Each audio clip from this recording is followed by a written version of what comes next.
Hi everyone, welcome to the ACSN podcast. Today, it's me, Patrick Oreoluwa. I'm here with Adebola Adeleye. And Oreoluwa Niliri. our beautiful guest, Friend of God. Yes. right here. And yeah, we're gonna get to know. Obviously, we'll do an intro of both me and Adebola, and then we'll get to know a little more about our guests here. So I'm again Patrick Oreoluwa, like I said in the intro. Originally from Cameroon, spent some time in Egypt and now in London, and was president of the ACS at Brooks a couple of years ago. And founding trustee of the ACSN. After you. So I am born in Essex, from Nigeria.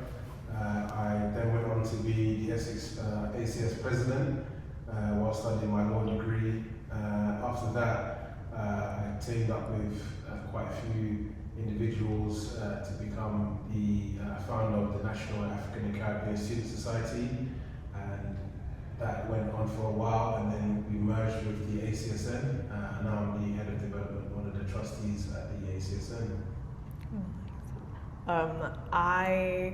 I was born in Nigeria, actually. I'm from Nigeria, born there. I moved when I was 8 years old. Aside from that, I feel like I keep meeting lawyers these days. Yeah, everyone seems to be a lawyer, but yeah, I'm also a law student at King's College London. What else? Yeah, I was the president of the last cohort, and I've just done my handover. So Nice. yes. Okay. Well, one of the founding trustees is he went to King's. As well. Really? Yeah, he did his nice. masters there. Oh, That's interesting. yeah. Small world. And the previous trustee, Tejumona Olaye, she was from King's as well. oh, Do for you guys still do that big event? It's called Culture Fest or something? no. No. Didn't even know that existed. Yeah, we should bring that back. What we That's it. do they get to meet old ACSs? No, Culture Fest, I think it was like a talent show, but it was well put together, choreographed. It was Oh in yeah, the yeah, theatre. yeah. They call it culture shock now. Culture shock. Yeah. Sorry, I'm getting the term wrong. Oh, so- okay. Yeah. We did that last year, but it wasn't as big as it was the year before ours, or 2 years before ours. Was it 2 years before ours? Yeah. The committee before ours, they didn't do it at all. But then we did one, but we did like a smaller one at the end of the year Yeah. because exams was about to start, but we still had to try to do it. It's good to see that you guys are consistent. Continuing things. Yeah. That's great. Let's start off with understanding a bit about why did you have to be in the ACS? What was your What was my founding reason? What was I Yeah, thinking? Exactly. That's what it is like for some people. You get to a point and you're like, why am I here? Why did I go for presidency at ACS? Funny enough, I wasn't actually the original president. Okay. Yes, Yeah, I did. please, I didn't unpack. even say that. Yeah, the person who was elected as president was Carissa. She ended up resigning very, very briefly at the start. I was the vice president, Okay. and then I just stepped up Yeah. naturally. Yeah. No, actually, As they do in governments. I think. Can you be messy? She thought, what am I doing here? That's what it was. It was a bunch of things, but we never really went the into details. why. Okay. But all I know is that I think she didn't really know how to handle leadership, and she was having a lot of issues with maybe controlling everything and balancing her life. Maybe I think that was the main thing. Yeah. But I ended up just stepping up kind of naturally. At one point, I didn't want to do it. And then my committee was just like, oh, you should do it. And because I was the vice as well, Yeah, so I was already so you were kind of, closest to- exactly, I was yeah. already kind of taking over just temporarily. But then it just kind of became official. Yeah, Okay. yeah. How was it? Was it a smooth transition? Not only from the previous committee, but also when you then became president, was it smooth all round or? I would say from when I was vice president to when I became president, it was a smooth transition. Yeah. But like from the last committee to our committee, I would say it wasn't that smooth because I wasn't the original president, which meant the president handover already happened with Carissa. Right. So there was just a lot of information that I didn't know. Yeah. And I tried to like do a handover with the old president and he just couldn't be asked. I think he was over it. He already did his handover and he just didn't want to hear the word ACS anymore. There's a common theme here because it's like everyone I speak to, very few people are like, yeah, they gave me like a handbook or they gave me like a handover or they put me in touch with X, Y, and Z. And that's one of the big, I would say selfishly, that was probably a main driver for me actually starting NACS and continuing and being on the ACSN, because it's like, it leads to a bit of burnout because at the start you're sort of gung-ho, you've got all this motivation to kind of like make this year a fantastic year, but then it's like, okay, you have to find out how to deal with the issue, but then you have to do your coursework, you have to attend lectures, you might be in a sports club, you still got to socialise, then you have to find out, okay, how do I market? How do I deal with my committee? You know, how do you work with your committee? Right. You know, so I think as the ACSA, what do you think about like us just providing training and providing like a process for like handover? You know, you think that will? Yeah, I think that would probably help, and it would definitely help to clear up those kind of discrepancies between like maybe committees who didn't do a proper handover and the ones that do. It will definitely close that gap. So I think that would definitely be useful. It would have definitely been useful for me, which is why I made sure to do a proper handover. Throughout the year, I was making like documents and a whole book, like a folder. Absolutely. For There's the next. so much learning there. I'm just thinking with all the ACSs, like obviously everybody's going to do their handover slightly different, but there's so much best practice learning that we can have with like say your handbook or your notes that you made, another ACS president that might have a smaller ACS and a different SU structure. Yeah. That's what we did the same thing as well, because I wanted to, the biggest thing because I looked at what our committee did throughout the whole year and I was like, there's no way we're going to leave and then it's a reset. So I was like, guys, let's make sure that we, first of all, do like a year report of like, this is what went well, this is what didn't go so well. But also a document of what we hope they do or what we hope they introduce in the next year. So that kind of gives them a, template. Template or a head start as to some of the events that they might want to then introduce rather than thinking of, I don't know, brand new ones.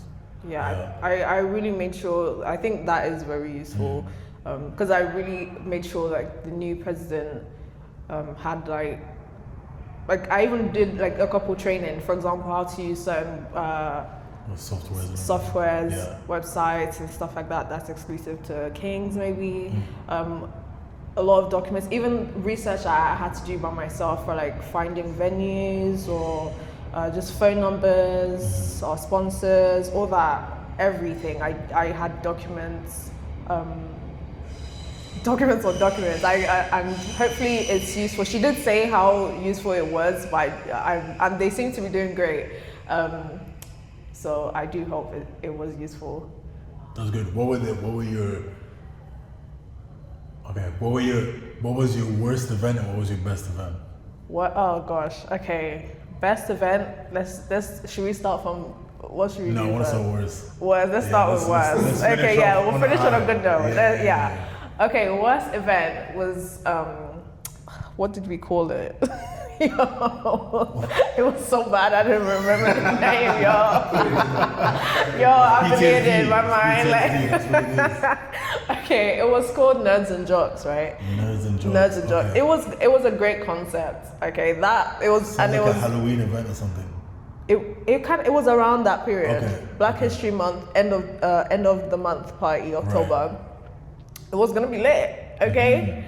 And it was kind of themed like American Jocks, cheerleader, nerds, right? Like that whole thing. But it was a party, okay? That was the event. The only thing that worked out was just the planning. Everything else, the execution just did not happen at all, you know.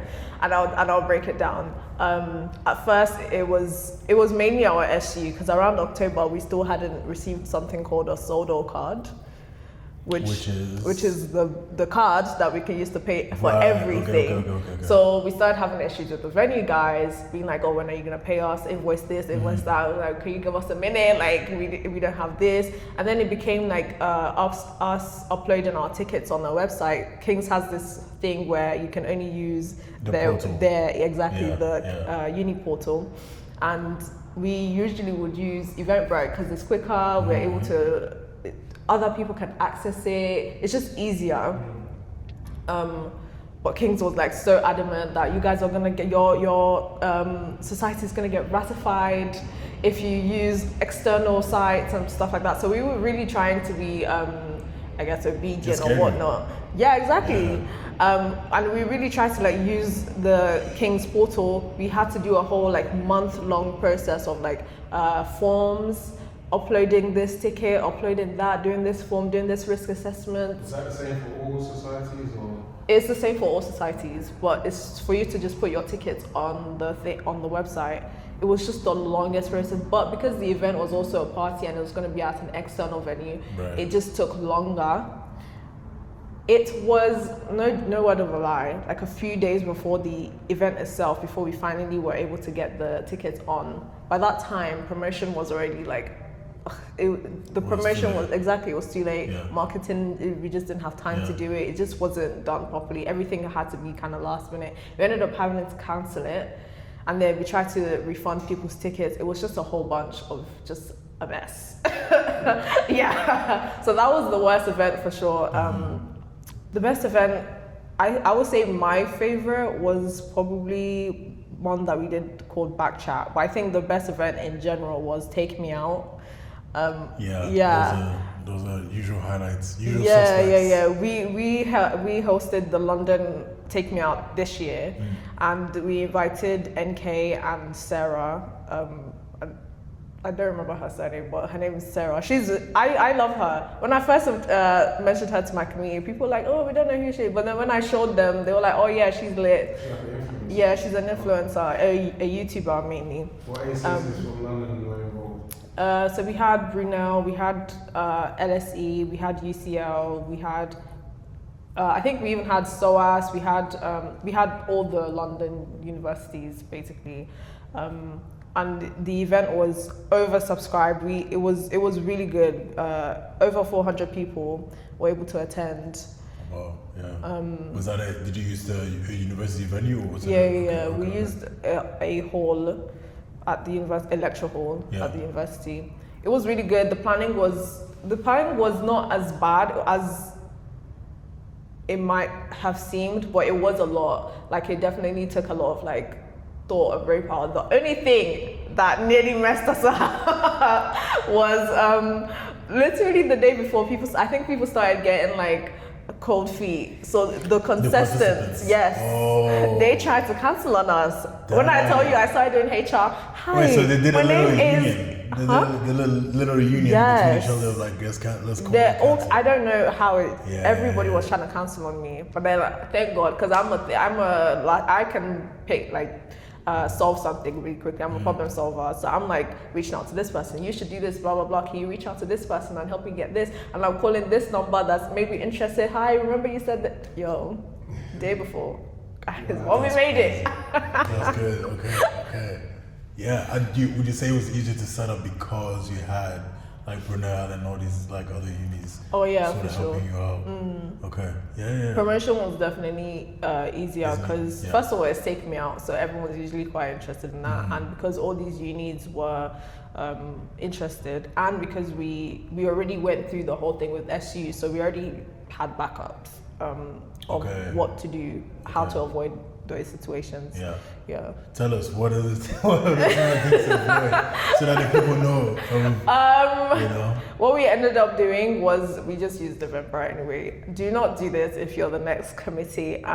We just used the Eventbrite, but but then we did like a collaboration with other unis, so it made sense because it would be difficult to kind of share money with other unis with King's website, if that makes sense.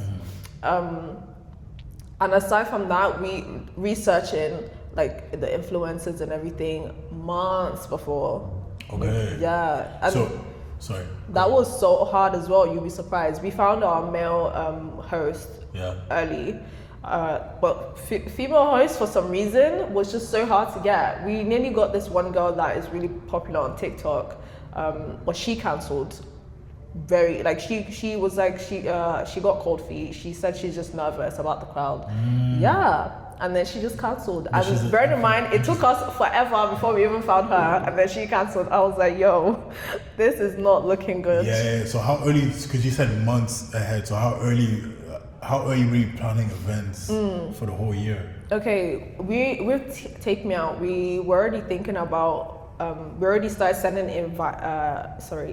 emails to potential influencers to their team from around December.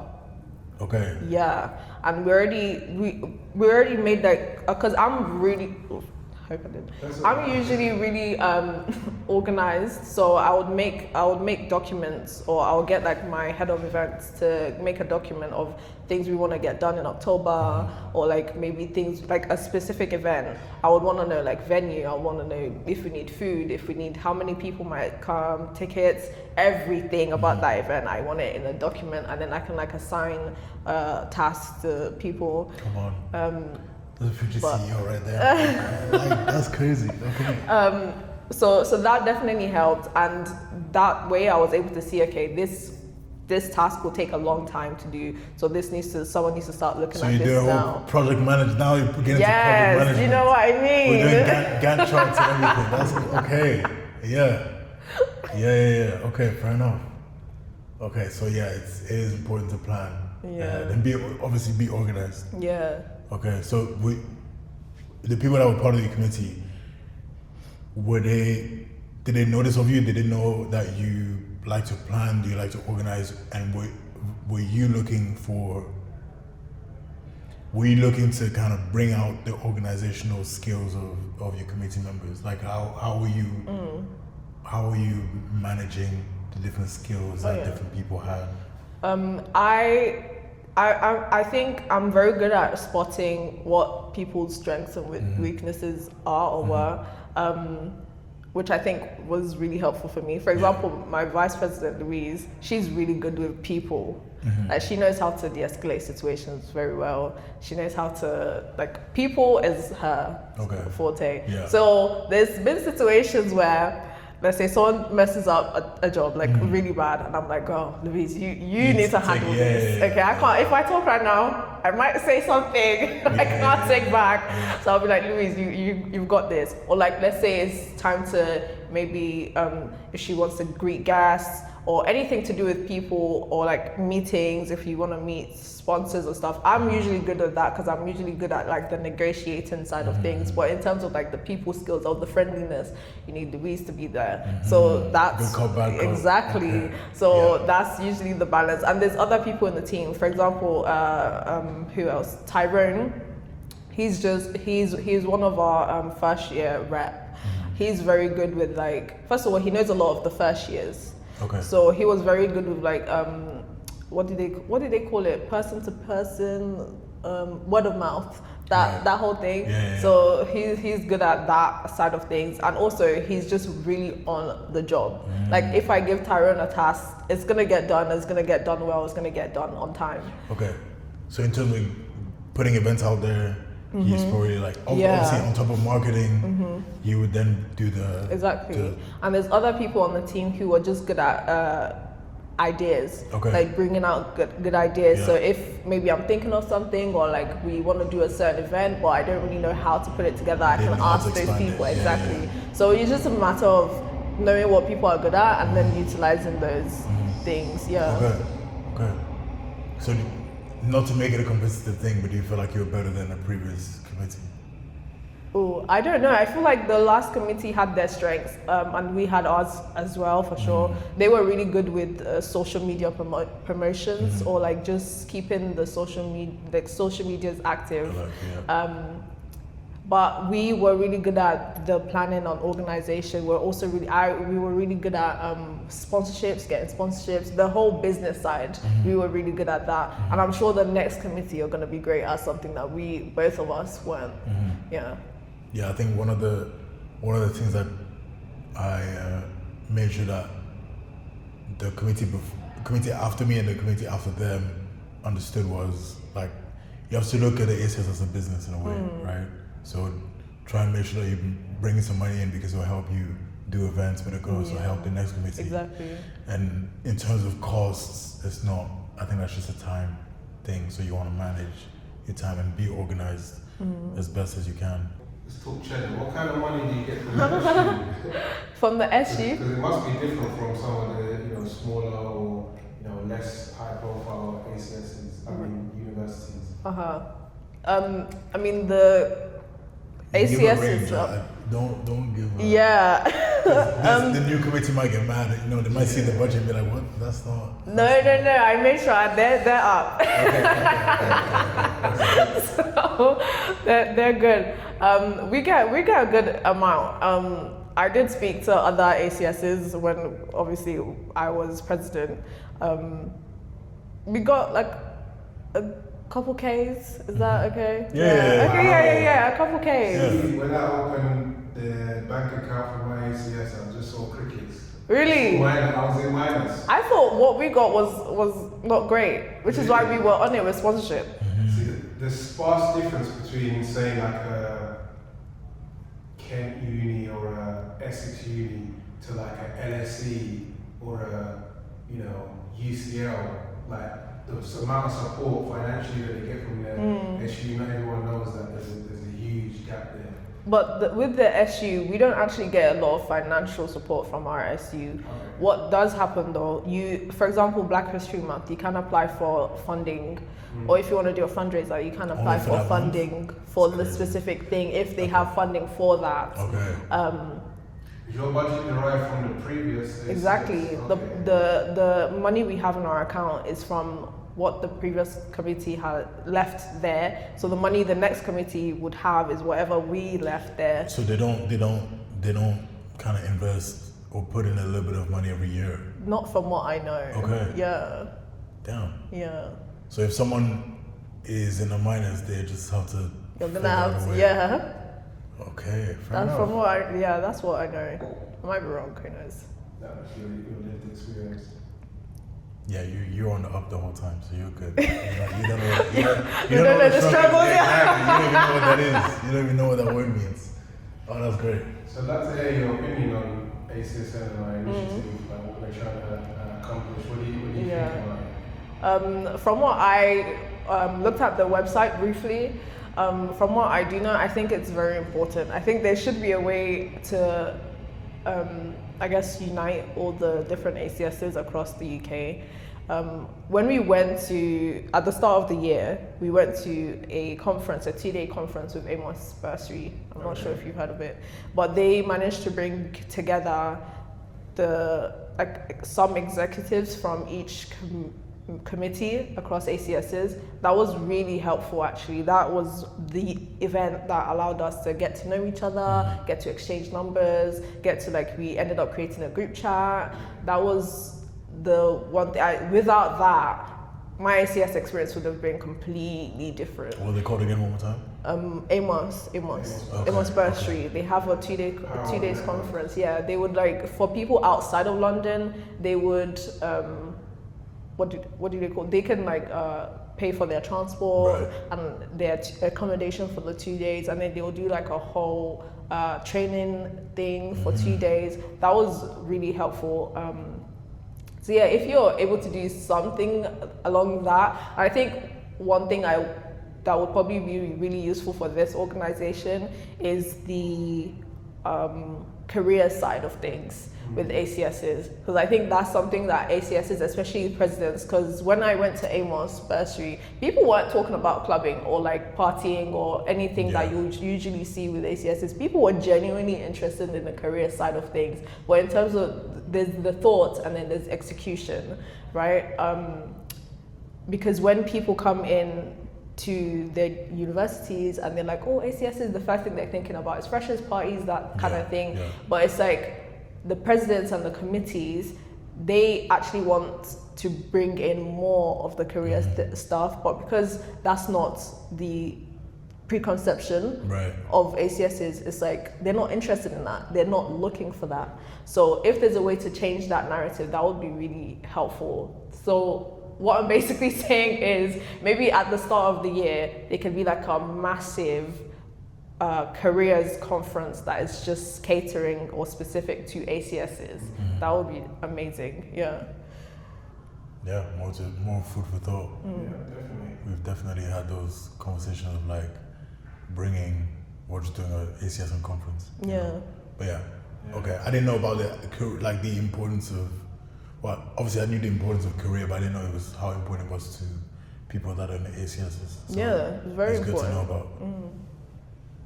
I think just opportunities in general. You know, opportunities, like you're saying, for niche careers, niche, sort of hobbies and things like that. That's what we want to do. We want to really bridge the gap between, those who have the network and those who don't have the network. Those who have the network can share it.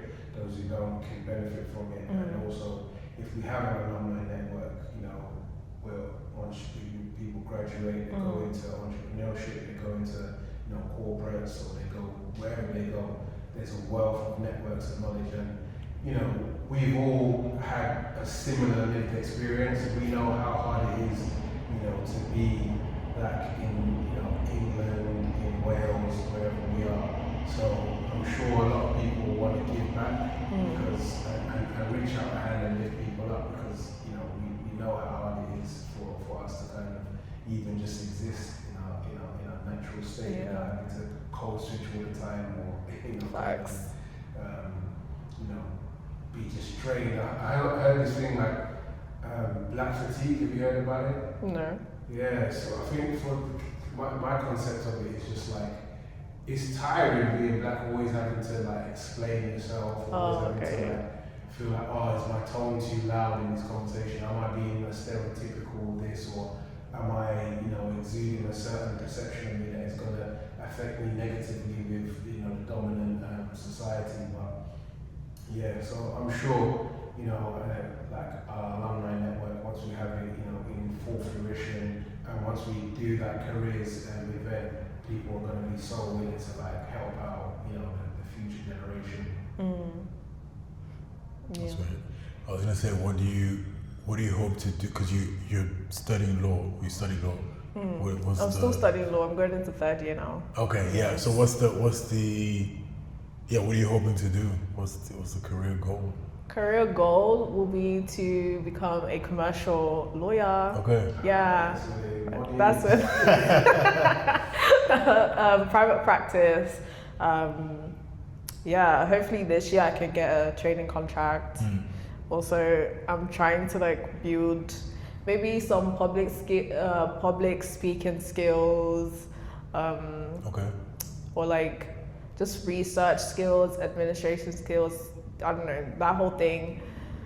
Yeah, just that's what I'm trying to like build this year on the side. Why the public speaking skill? Do you feel like it'll be needed for your role, or you just want it as a skill to have? I think I mainly want it as a skill to have, but at the same time, it would definitely be helpful because I'm interested in litigation. So you just have to just dispute. I think I just want to be able to just have conversations, to be a conversationalist, to be able to like just retrieve words that I mean and be able to say it at the right time.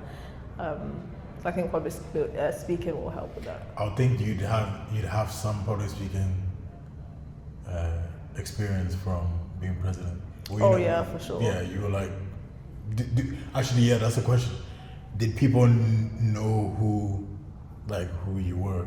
Because I've heard that some committee members and presidents that we've spoken to over the last couple of months, some of them weren't aware of the previous president, or they didn't feel like they were as close, so it affected their experience as a member, right? So there's the whole aspect of like, do you when people would see you at uni, were they knew me. Like, okay. I'm walking in my accommodation with my friends, guys, and whenever I'm out of like uni or I'm out of just committee or I'm not doing anything that's like ACS related, I'm just me. But then people be like, president. I'm like, wow. Yeah, and then I'm like the type of person, I'm like ducking, I'm like, what? You're like looking back? Yeah. Is it someone behind me? But yeah, so people do know me. My committee, I just feel like it's one of those things. I don't know how you can effectively run something like ACS without actually being properly involved. Right. I do know that I actually didn't know until the very end who our last president was. I thought our head of events, the old head of events, was the president for a long time. Okay, that's just because they were so they were more public than the presidents. Yeah, I think it's a bad move for a president to just be in the dark, because it's like, what are you doing? Yeah. You need to be the face of the ACS. Exactly. So, what's like the best piece of advice you could give to a future ACS president? Future ACS president, just know that so many people will leave, or not necessarily in your committee. And the reason why I say this is shortly after AMOS conference, I started like hearing that this person is leaving their committee, this person is leaving. Even my committee, the original president left, even though she never actually stayed up until AMOS even. But people would just leave for no apparent reason, and people will try to get lazy as well in your committee. You just have to you have to know how to keep everyone in check without having to be like a micromanager. Exactly. Yeah. Like, but you have to be able to and because people are volunteering as well, like they're not getting paid for this, it's very difficult to just be like, to issue consequences for if people don't. So you have to know how to be like, okay, like pull them aside and have that conversation and be like, I needed you to do this and you didn't do it, and be nice and have like a good tone but still be firm. So it's just having that knowledge of how to manage and understand people is really important. But do not drop out. Just stay to the end. You've started now. You will look back at it and you'll be thankful that you did it. Exactly. It's such an enriching experience. I mean, some people. There was a committee member where I was like, why did you join? Like, what was the point of you joining? If you're gonna be, doing this or not doing this, I'm not. But like, what's, Some people just want it for their CVs. That's the thing. Don't be a CV warrior, man. Like, that's like, I think as you said, if you're volunteering, so you should at least come with some sort of passion. Because if you don't, then you're gonna get lazy and everything. And then, sure, it's on a CV, but what did you actually do? It's on a CV, but everyone that was in the committee knows that you didn't do anything. So what's the point? That's don't do that. Don't do that. That's word of advice.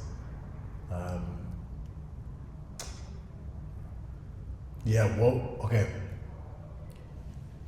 Do you keep up with the current like society? Do you check? Although you're not president anymore, do you sometimes send suggestions in, or do you Okay. Yeah. I don't actually like actively like send suggestions or anything. I did make it clear that if Layla needs my help or anything, they can reach out to me and stuff. I did leave like very, very detailed folders on more or less everything that they could need anyway. So I don't expect her to reach out to me a lot, but if she does, she can. And I do expect that maybe around September, when uni actually starts and when like the whole thing with the cards and the software will come out, even though I did do trainings on it, she probably would need my help at some point. But also they have Louise, who was my vice president before. Louise is just there as just kind of. She's a committee member in there, but she's just like a shadow member Like a kind of part-time. thing. Yeah, exactly. Yeah. So they have access to Louise that way. They're able to reach out to her. So Louise knows more or less everything I do, apart from like maybe some stuff that I just had exclusive access to. But when that comes up, they can reach out to me. I do talk to Tyrone a lot. He reaches out to me on Instagram a lot to just be like, oh, by the way, we're doing this, what do you think? So I talk to him that way. But other than that, they've got this. Would you have stayed longer? Like, would you have stayed 2 years? No. Okay. Yeah, because I'm in final year now, and I did it. I signed up after first year because I knew that if I'm gonna do any kind of leadership role or committee role, I would want to do that in second year, so I can have full time to study in third year. Yeah. I'm gonna be an academic warrior this time. Okay, so you felt like you did everything that you could, and like you did more than enough. What, like the whole year in general? Or Yeah, as a president. I think I did actually, and it got to a point where I had to like take a step back to be like, okay, you're doing too much. Yeah, no, actually, like it did get to a point where I was doing too much, and it was being like, it was just too much. Like I had to just be like, you still have school. Yeah. Because you know what made me snap out of it? At Amos Bursary, there was this guy who was, I'm trying to remember his name, but he was the president of Cambridge, ACS, the year before me. And he was like, he nearly failed in his degree because of ACS, because he was just too on it. Yeah. And then I just remember that one time, and I was like, wait a minute, like, first of all my lecture notes, obviously I'll still go in lectures where it's like, it's not as good as I'll need it. Exams is gonna be coming up soon. What am I doing? Like, I'm just like ACS, whereas you've still got other things to do. You've still got applications, you've still got your own uni work, you've still got a family. Like, bro, like, what are you doing? Do other things. So I had to just take a step back and like, just allow certain things to just happen, and I just delegate tasks that needed to be delegated, and just let people do what they need to do rather than constantly checking up. I would just like ask for, I'll just ask for updates in intervals. Okay, well, do you have a long-term vision as to what you would hope the ACS would be? How many members did you have? By the time you were done? I think official members would have been around 100, like official members who got the membership, but in our group chats and stuff like that, we had 400 freshers and returners, and we had around, how many postgrads? 50-ish, thereabout postgrads. So it was like 450, like the whole society, and then 22 committee members. Yeah, so you can imagine how much work I was doing, and I was the only president. But thank God, the next committee, they have 2 presidents. So it's Yinka and why have I just forgotten her name? That's what happened after my presidency, but I feel like there wasn't the right move. Really? Yeah, to have co-presidents. I think it was a good move because they seem to know each other really well. Yeah. And hopefully they're able to manage it. And I think because most of the committee are their friends anyway, and the people that are there were some of the first years that were in my committee are in this committee, and they're friends with the president. So not only would they know what to do because they've been in my committee and they've worked on it, so they will know how to handle certain situations, and they're good friends with the new presidents. So I think they've got this. Yeah. So how was your campus experience? Obviously being a young black woman on campus, interacting with different nationalities, different races, different ethnicities. How was it? Okay. Okay. No, let me tell you, King's is, I love King's a lot, but King's, the campuses are, first of all, they're separate. Yeah. So, if you're doing medicine or anything in STEM, that's usually in Guy's campus, yes.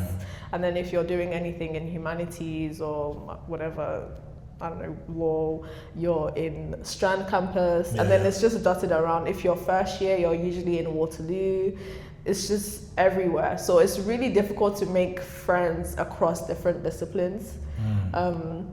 But thankfully I do, but they're not like close friends. Like, and it's really difficult also to make friends that you'll be like a friendship group and you're always together every time, if that makes sense. No.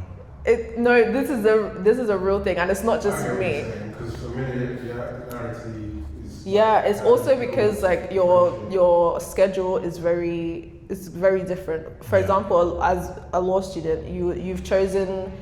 I chose one of my modules, but next year I've chosen 3. So my timetable is gonna look. All of our timetables are gonna look vastly different. Yeah. Some of us might be expected to be in at 9 a.m., but some of us will be starting at 2. Yeah. So it'll be difficult to be on campus at the same time for you to be around each other all the time anyway. Okay. Exactly. Unless you're making time for these people, but it's like Yeah, like everybody will evening have or things something. they've got to do. You've Yeah, got to do your applications. You've probably got your extracurriculars. You've got your family to get to. So it's very difficult. But you will know people that you can relate to and you can have friendships with. But I don't think it will be that close.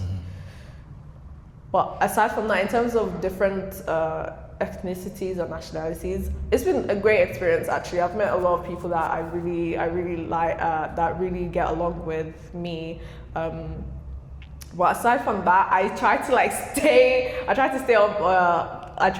stay on my own. I don't know, it's just a weird thing. Like I just try to stay on my own as much as I can, because I wanna, especially when I'm in uni, like getting work done. You want to focus? Law related, yeah. I'm just Yeah. trying to like focus, lock in, Yeah. and just get out. Yeah. That's why when you see people, when people see you outside of uni, you'd be surprised. Yeah. So One time I was literally out. This wasn't even my accommodation, because accommodation, that one was scary. First of all, I'm in my PJs and my bonnet, and like, President, I'm like, but this one I was out with my friends, and someone was like, President. I'm like, yo, don't do that. Do you have any closing questions or Closing remarks. Want to plug anything that you're working on or you're doing? Yeah. I'm not working on nothing. I'm just literally, I'm doing my 3rd year and dipping, bro. Like, I'm sorry. I'll never be serious. 3rd year, the only thing I'm doing that I would be focusing a lot of my time, aside from uni, is being a paralegal consultant. So that's more or less what will be taking a lot of my time. What does that entail? It should entail, I'm actually about to start it, I haven't started yet. Okay. But it should entail some document reviews, some drafting, some, I'm going to be speaking to clients and pitching ideas, also some project management, that whole thing. So we'll see how that goes. But aside from that, we'll see also how that goes with me finding things I can do public speaking on. I don't know what that would even look like, but... Do you sing? Huh? Do you sing? No. Okay, I was gonna say if you do sing, you should do like an open mic, because it's kind of like similar. I actually or if you went to like a poetry. Yeah, poetry. I was gonna say I went to a go. poetry one, Yeah, but yeah. I am not a poet. I don't write anything. You could, yeah. But I would excuses probably you do use. like, those UN youth. MUN? No, UN. MUN, no? MUN. Yeah. I don't know what that is. It's like it's like mock UN. That's not what it means, Oh, but it's okay. like you. So we had it at my school just before I went into A levels. Oh yeah. There's a thing called MUN. So you would Oh, fair. do like debates. They had trips to New York, I think, where you would go into like. Fair enough. Yeah. Okay. I don't know if it's a thing for like after Yeah. or even in Uni, university. yeah. Do a TED talk. I should do a TED talk. Yeah. Yeah. On I'm what? serious. To just find something that I don't know. You could Do a TED talk. find something. I'm sure Kings has a TEDx. Honestly, thing. maybe. Yeah. We'll wait and see. Yeah. Like in a year's time, when you've done your talk and everything, we'll plug it. Don't worry. Okay. But yeah, no, okay, that's cool. What I was gonna say about the consultancy aspect. Some of the things you were mentioning, I'm like, AI. AI. Can AI do some of the things you're mentioning already? Probably. Like, so but then where does your consultancy skills come in if AI can already do that? I mean, AI is Not all of still it. not. Not all of it. Yeah, Yeah. AI is still not a person. I feel like there's only so much AI can do. That's my opinion. I'm a person that thinks very much outside the box. AI only has the information that already exists. That is given, Yeah, so that's something that I don't think will ever be replaced. Okay. Yeah. So if there's an issue, I feel like the kind of ideas I could come up with compared to something that AI would be able to come up with are completely different, and mine will be more innovative and more creative. Okay. Yeah. She defended herself. So if you want consultancy, there you go. She said more than enough. Okay, yeah. I mean that's a fair answer, and it is probably true that AI could do, I don't know, half, 50%, but then you come in with the human side, the out of the box side, the experience side, the new information side. You complete it. Yeah. Okay. There you go. Yeah. Well said. But yeah. Anyways, closing remarks. Oh yes, thank you so much for having me. I'm so glad to be here. Yeah, it's been great. Glad to go. Exactly. Cool. Anything else? Okay. Yeah, thank you everyone for the listening or watching the episode, and we'll see you next time. Nice. Great.